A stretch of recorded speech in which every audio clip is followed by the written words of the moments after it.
Hello दोस्तों, आप सभी का स्वागत है एक बार फिर से हमारी YouTube channel unique story world में। दोस्तों, आज की इस वीडियो में हम आपके लिए लेकर आए हैं एक अनोखी कहानी जिसका नाम है हंसने और रोने का रहस्य। तो चलिए दोस्तों, आपका ज़्यादा समय ना लेते हुए इस कहानी को शुरू करते हैं। बहुत समय पहले की बात है। कौशल नामक राज्य में देव नाम का एक युवक अपनी माँ के साथ रहता था, लेकिन वह बेचारा बहुत ही गरीब था। इसलिए वह जब राजा महाराजाओं को देखता तो बस यही सोचता कि काश वह भी अमीर होता और इन राजाओं की तरह वह भी अपना जीवन व्यतीत करता। पर ऐसा उसके जीवन में होना दूर दूर तक संभव नहीं था। एक दिन की बात है, जब वह रात में सो रहा था तो उसने एक सपना देखा कि उसका विवाह एक सुंदर सी राजकुमारी के साथ हो रहा है और वह इस राज्य का राजा बन गया है। यह स्वप्न देखकर वह खुशी से हंसने लगता है, लेकिन जैसे ही उसकी आंख खुलती है और हकीकत से उसका सामना होता है तो वह रोने लगता है। धीरे धीरे समय बीतने लगा, लेकिन देव अपने उस सपने को नहीं भूल पाया और न ही उपहास के डर से उसने किसी को भी अपने हंसने और रोने का रहस्य ही बताया, क्योंकि वह अपनी औकात जानता था। एक दिन चौपाल पर कुछ युवक राजा द्वारा की गई घोषणा की चर्चा कर रहे थे।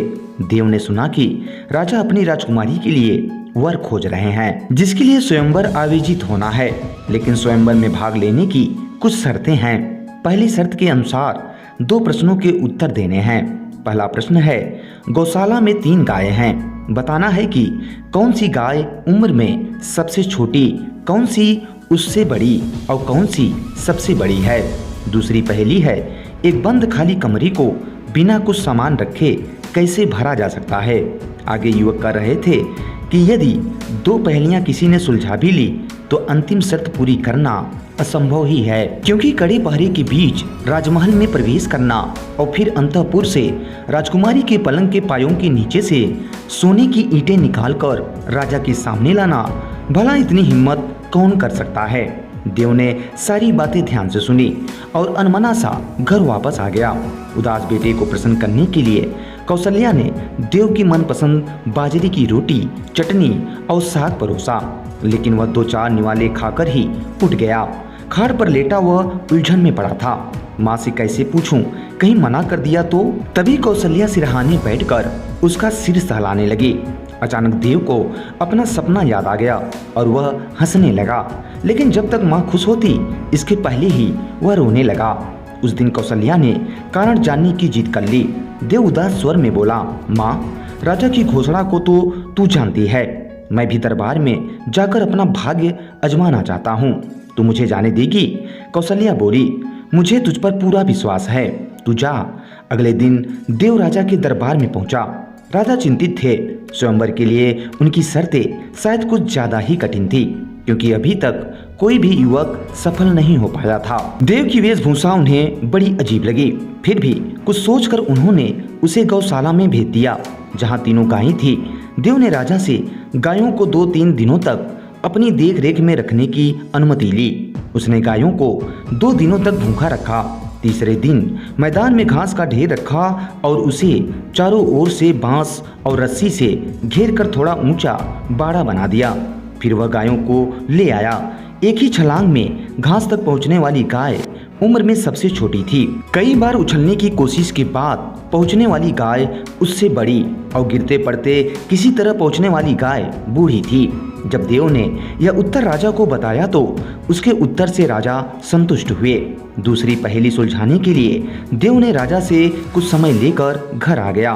उसकी समझ में नहीं आ रहा था कि बिना कुछ रखे खाली कमरे को भला कैसे भरा जा सकता है। सोचते सोचते एक सुबह अचानक उसे इसका हल भी मिल गया।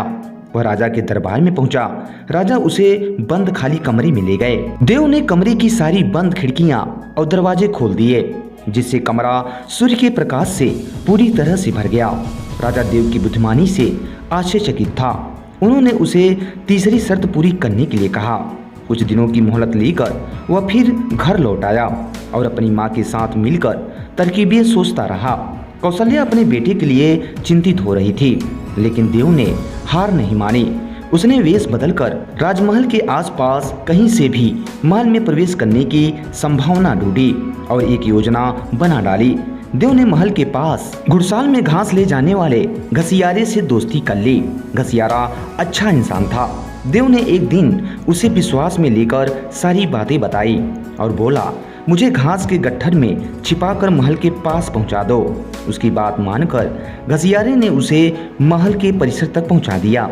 वह घास के ढेर में छिपा रात होने की प्रतीक्षा करता रहा। अंधेरे में कोई उसे आसानी से देख न सके इसलिए उसने काले रंग की पोशाक पहन रखी थी। आधी रात को अंधेरे में छिपते छिपाते वह राजकुमारी के कमरे तक जा पहुंचा।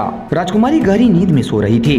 पलंग के चारों पायों के नीचे सोने की ईंटें अंधेरे में भी चमक रही थी। उसने धीरे से राजकुमारी को जगाया। काली आकृति देखकर वह डर गई। देव ने कहा, मैं यमदूत हूँ, तुम्हें ले जाने आया हूँ। राजकुमारी डरते डरते बोली, मेरा विवाह होने वाला है, मैं जीना चाहती हूँ, मुझे छोड़ दो। देव ने कहा, मैं तुम्हें छोड़ तो दूं, लेकिन यमराज दूसरे दूत को भेजेंगे और वह तुम्हें ले जाएगा। यदि तुम मरना नहीं चाहती तो सामने रखे संदूक में छिप जाओ, वह तुम्हें नहीं खोज सकेगा। राजकुमारी के हामी भरते ही देव ने उसे संदूक में बैठाकर संदूक बंद कर दिया और सोने की ईंटें निकाल ली। संदूक में बैठी राजकुमारी की नींद अब पूरी तरह से खुल चुकी थी। वह बहुत डरी हुई थी। सोच रही थी कि चिल्लाकर प्रहरियों को बुलाएं या संदूक को जोर जोर से पीटें। तभी मन में बिजली सा एक विचार कौंधा, कहीं यह वही नवयुवक तो नहीं जिसकी बुद्धिमानी की प्रशंसा पिताजी कर रहे थे।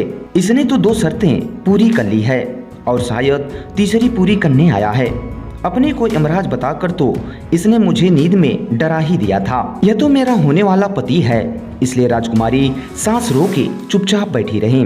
सोचने लगी कि असली बहादुरी, हिम्मत और बुद्धि की परख तो तब होगी जब यह ईंटें लेकर सुरक्षित महल से निकल जाएगा। देखूं क्या करता है। अब देव दबे पांव राजा के कमरे में पहुंचा। सिरहाने राजा की राजसी पोशाक रखी थी। उसने उसे पहन लिया और बाहर निकला। अंधेरे में प्रहरियों ने उसे राजा समझ आंखें झुकाकर सलाम किया। राजकुमारी ने सुना देव प्रहरी को आज्ञा दे रहा था, कोचवान से गाड़ी निकलवा कर राजकुमारी के कमरे का संदूक रखवा दो, मुझे अभी प्रस्थान करना है। हुक्म सुनते ही कोचवान गाड़ी ले आया और उसमें संदूक रख दिया गया। राजा का वेश धारण किए देव राजमहल से दूर निकल आया। अपने घर से कुछ दूरी पर उसने गाड़ी रुकवाई, संदूक उतरवाया और कोचवान को लौट जाने की आज्ञा दी। उसके चले जाने के बाद उसने राजकुमारी को संदूक से बाहर निकाला और बोला, डरो मत, मैं तुम्हें तुम्हारे पिता के पास पहुंचा दूंगा। राजा की शर्त ही ऐसी थी कि उसे पूरी करने के लिए मुझे ये सब करना पड़ा। अब मुझे डर है कि कहीं तुम्हें यहाँ लाने के अपराध में राजा मुझे दंडित न करें। राजकुमारी तो सब कुछ समझ चुकी थी, इसलिए वह हंसते हुए बोली, पिताजी से तुम्हारे लिए मैं क्षमा मांग लूंगी। देव राजकुमारी को लेकर घर आया। दोनों को देखकर कौशल्या ने ढेरों सवाल पूछ डाले, लेकिन देव ने कहा, थोड़ा धैर्य रखो माँ, सब बता दूंगा। तभी अचानक उसे अपना सपना याद आ गया और वह हंसने लगा। लेकिन यह क्या, अगले ही पल उसकी आंखें भर आई। राजकुमारी ने कारण पूछा, लेकिन देव क्या बताता। उधर सुबह होते ही राजमहल में राजकुमारी को न देख कोहराम मच गया। सभी परेशान थे। अचानक राजा की नजर पलंग के पायों पर पड़ी और वे सब कुछ समझ गए। उन्होंने प्रहरियों को देव के घर भेजा। प्रहरी दोनों को लेकर राजा के सामने आए। देव ने हाथ जोड़कर क्षमा मांगते हुए सोने की चारों ईंटें राजा के सामने रख दी। राजा ने उसी समय निश्चय कर लिया कि देव ही उसकी राजकुमारी के लिए योग्य वर है। निर्धनता कोई दुर्गुण नहीं। देव ने अपनी हिम्मत, बहादुरी, बुद्धि और शराफत से स्वयं को असाधारण सिद्ध कर दिया था। इसलिए राजा ने बड़ी धूमधाम से राजकुमारी का विवाह देव के साथ कर दिया। अब देव अपने हंसने और रोने का रहस्य सबको बता सकता था। उसका सपना सच हो चुका था और अब केवल हंसने का कारण था, रोने की तो कोई वजह ही नहीं थी। तो दोस्तों, इस वीडियो में बस इतना ही। उम्मीद करते हैं ये कहानी आपको पसंद आई होगी। अगर दोस्तों कहानी पसंद आई हो तो इसे लाइक और चैनल को सब्सक्राइब जरूर करें। वीडियो पूरा वॉच करने के लिए आप सभी का बहुत बहुत धन्यवाद।